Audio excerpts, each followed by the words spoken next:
Guys क्या आप जानते हो कि कोई बच्चा अगर टॉप कर रहा है ना, तो ऐसा नहीं है गधे की तरह घिस रहा है, दिन रात मेहनत कर रहा है, सिर्फ हार्ड वर्क कर रहा है, वो स्मार्ट वर्क भी करता है। और एक टॉपर जो होता है ना, वो smart work and hard work दोनों का एक बैलेंस होता है।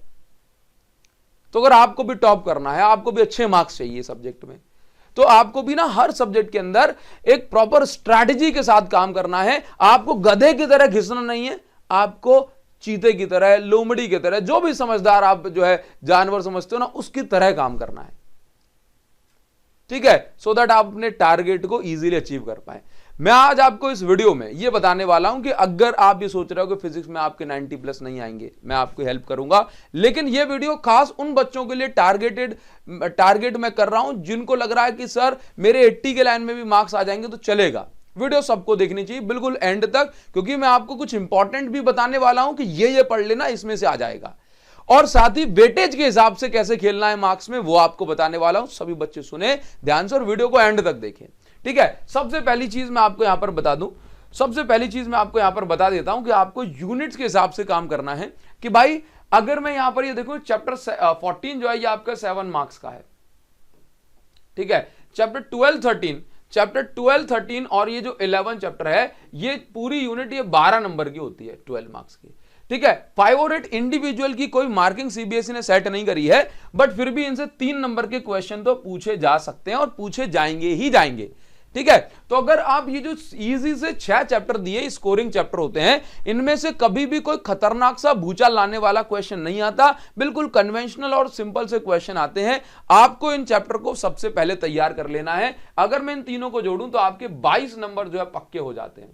इन 22 नंबर में अगर एकदम टफ कंडीशन भी आ गई तो आप 20 से नीचे इसके अंदर स्कोर नहीं करोगे, ये मेरी गारंटी है, क्योंकि सेमीकंडक्टर अकेला 7 नंबर का है भाई साहब, और इतना रद्दी चैप्टर है, बचा छोड़ा है अब कि इसमें से बहुत सारी चीजें तो डिलीट हो गई, तो जो बचा है वो बहुत कम है। आप आराम से जो है, कोई न्यूमेरिकल ऐसे खतरनाक नहीं आते, नॉर्मल कॉन्सेप्चुअल क्वेश्चन आते हैं, आप आराम से इसको कर दोगे, ठीक है। इलेक्ट्रोमैग्नेटिक, मैग्नेटिज्म एंड मैटर, ये भाई ये 2-2 घंटे के चैप्टर हैं, ठीक है। एटम, न्यूक्लियाई, डुअल नेचर, इनमें से क्या पढ़ना है वो भी बता दूंगा, तो उसमें से आपका खेल हो जाएगा, ठीक है। तो आपको पहले ये निपटाना है, क्योंकि इनका वेटेज जो है 22 नंबर बहुत होते हैं, 1/3 मार्क्स को ये कैरी कर रहा है, ठीक है। अच्छा, तो अब आपको क्या करना है, इसको सबसे पहले निपटाना है। और इसके साथ साथ आपको क्या करना है, जब आप इन चैप्टर्स को पढ़ो तो आपको क्वेश्चन प्रैक्टिस जरूर से कर लेनी है। और क्वेश्चन प्रैक्टिस के लिए आप जो मेरी बुक है एक्सेलेंस 95 प्लस, इसके आप क्वेश्चन लगाइए। जिन बच्चों के पास नहीं है वो इसको ऑर्डर कर दें, वीडियो के डिस्क्रिप्शन और कॉमेंट सेक्शन में लिंक दे दी है। अगर आपने इसके क्वेश्चन लगा लिए, आप 22 में से 22 हिट कर जाओगे, इतनी बढ़िया आपकी प्रैक्टिस हो जाएगी। और जिन बच्चों के पास ऑलरेडी है वो लगाओ ना, इनके क्वेश्चन प्रैक्टिस करो आप, ठीक है। जिनकी बढ़िया तैयारी चल रही है ना, अब उनको क्या करना है, सैंपल पेपर प्रैक्टिस करना चाहिए, तो आप ओसवाल का सैंपल पेपर ले सकते हैं। वीडियो को डिस्क्रिप्शन में मैंने आपको लिंक दे दिया, यहां से आपकी प्रैक्टिस बढ़िया हो जाएगी, ठीक है। अच्छा, एक्सीलेंस 95 प्लस के क्वेश्चंस आपको लगाने ही लगाने, उसमें कोई चॉइस नहीं है, क्योंकि इतने relevant, exam relevant, most important question का कलेक्शन आपको इसके अंदर मिल रहा है कि भाई साहब आपको मजा आ जाएगा। फिर और किसी सोर्स की आपको अब से आवश्यकता नहीं है बच्चों, लेकिन ये होना मस्ट है आपके पास, ठीक है। अच्छा, तो पहले आपको 6 चैप्टर निपटाने, 6 चैप्टर निपटाने के बाद आपको क्या करना है कि अब आप आ जाओ बाकी के चैप्टर पे। बाकी के चैप्टर पे जब मैं आ जाता हूं, ठीक है, जब मैं बाकी के चैप्टर पे आ जाता हूं तो आप ये देखते हैं कि ये मेरे पास थोड़े लेंथी चैप्टर हो जाते हैं, लेकिन हर बच्चा ना 1 2 3 चैप्टर को इतनी बार पढ़ चुका होता है कि चीजों को आसानी से समझ जाता है। तो अब आप जो है इनको टारगेट बनाइए 1 2 3, बट 1 2 3 के साथ प्रॉब्लम ये कि थोड़े लेंथी चैप्टर हैं, तो आप क्या करें, इंपॉर्टेंट टॉपिक्स की जरूर से इसमें प्रैक्टिस करना। बट मैं आपको यहां पर ये बता रहा हूं कि आप इसके बाद क्या करें, आप इसके बाद इलेक्ट्रोमैग्नेटिक इंडक्शन, आप ये वाला सेक्शन निपटा लो। यह आपका 17 नंबर का है, कितने मार्क्स का, 17 मार्क्स का। इलेक्ट्रोमैग्नेटिक इंडक्शन चैप्टर 6, ये आपका जो है अल्टरनेटिंग करंट चैप्टर 7, और मूविंग चार्जेस आपका मिला लें तो चैप्टर नंबर 4। ये लगभग आपके चैप्टर जो है 17 नंबर का है। तो 22 और 17 आपके 40 नंबर, अप्रॉक्स 40 मार्क्स की जो जुगाड़ है वो हो जाती है। देखो इसके अंदर ना ये छोटा चैप्टर है, बट कुछ टॉपिक ऐसे इतने इंपॉर्टेंट है कि भाई इनके बाहर नहीं जाती हैं चीजें, ठीक है। ऑल्टरनेटिंग करंट में कुछ टॉपिक ऐसे जैसे कि एलसीआर सर्किट हो गया, रेजोनेंस कंडीशन है ना, ये मोस्ट इंपॉर्टेंट, ट्रांसफार्मर, चूकता है इनमें से कहीं क्वेश्चन, आना ही आना है। मूविंग चार्जेस में से circular coil, most important galvanometer भाई बहुत इंपॉर्टेंट है, इनको आप करिए। कौन कौन से टॉपिक पे ज्यादा फोकस करना है ना वो मैं आपको बताऊंगा, तो इन टॉपिक को निपटा लीजिए, ठीक है। मूविंग चार्जेस का तो डायमंड प्रो सीरीज अभी आने ही वाला है, कल ही आ जाएगा परसों, तो वो आपको यहां पर मिल जाएगा, ठीक है। तो आपको इनको मतलब उनको 4 दिन में निपटाओ, 4 दिन में वो 6 चैप्टर, 4 दिन में ये आपके जो है कितने 3 चैप्टर हो गए, तो आपके 40 में से आप मार्क्स आप कटेंगे भी ना किसी भी गधे से गधे बच्चे के, तो 40 में से ये ऐसे इजी चैप्टर हैं जो कि 30 मार्क्स उसके कहीं नहीं गए, ठीक है। फिर आपको क्या करना है, फिर आपको ये चैप्टर 1 to 3 पे आना है। हर बच्चे को चैप्टर 1 to 3 जो होता है ना वो पहले से पढ़ता चला आ रहा है, तो वो इन चीजों में, इन चैप्टर्स में उसको सब कुछ समझ में आने लगता है। तो आपको क्या करना है कि आप इन क्वेश्चंस को प्रैक्टिस करें और साथ ही साथ रे ऑप्टिक्स का एक इंपॉर्टेंट डेरिवेशन लगाइए। यूट्यूब पर सर्च कर लेना इंपॉर्टेंट डेरिवेशन बाय अभिषेक साहू सर। रे ऑप्टिक्स का हर दिन 1 या 2 इंपॉर्टेंट क्वेश्चन आप लगाना स्टार्ट करो, ठीक है। मतलब आप जब इनको पढ़ रहे हो तो रे ऑप्टिक्स, क्योंकि इतना बड़ा चैप्टर होता है कि अकेला ही वो 7 दिन ले जाएगा,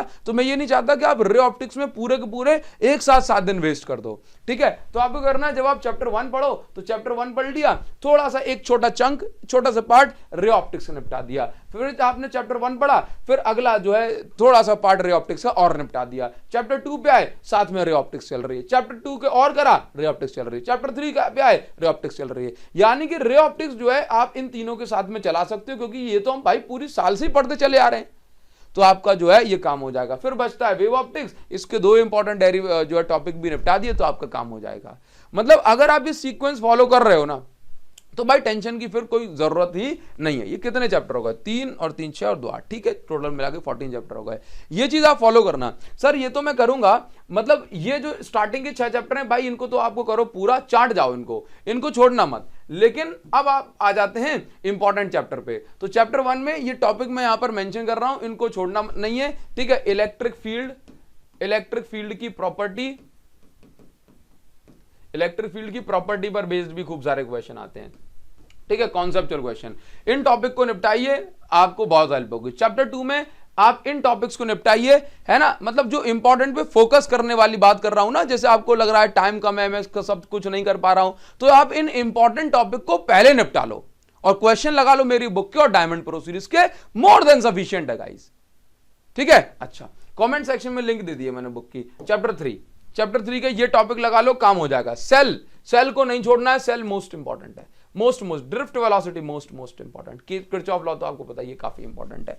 4 का आप स्क्रीनशॉट ले लो भाई, 4 में से आपको ये पढ़ लेना है, 5 में से आपको ये पढ़ लेना है, ये इंपॉर्टेंट टॉपिक है, इन पे आपको ज्यादा फोकस करना है, ठीक है। इसमें सर्कुलर कॉइल नहीं लिखा क्या, हाँ, फोर्स बिटवीन, हाँ सर्कुलर कॉइल तो भाई साहब मोस्ट इंपॉर्टेंट टॉपिक है, इसको आपको स्किप नहीं करना है, स्टार लगा देता हूं।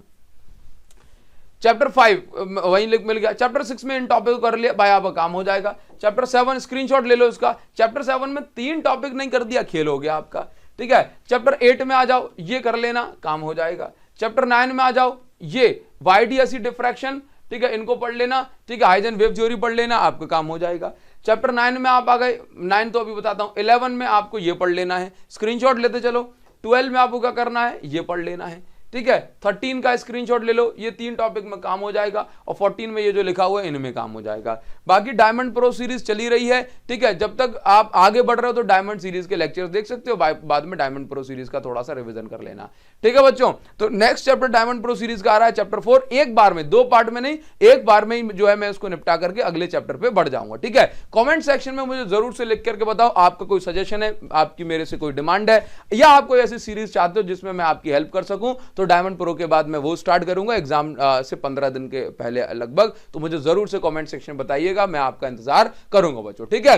तो आज के लिए इतना ही बहुत है, थैंक यू सो मच, मिलते हैं आपसे, इसको जरूर से फॉलो करिए। वीडियो को डिस्क्रिप्शन कमेंट सेक्शन में लिंक दी गई है, वहां से आप बुक को ले सकते हो, ठीक है। मिलते हैं आपसे नेक्स्ट वीडियो में, thank you guys, thank you.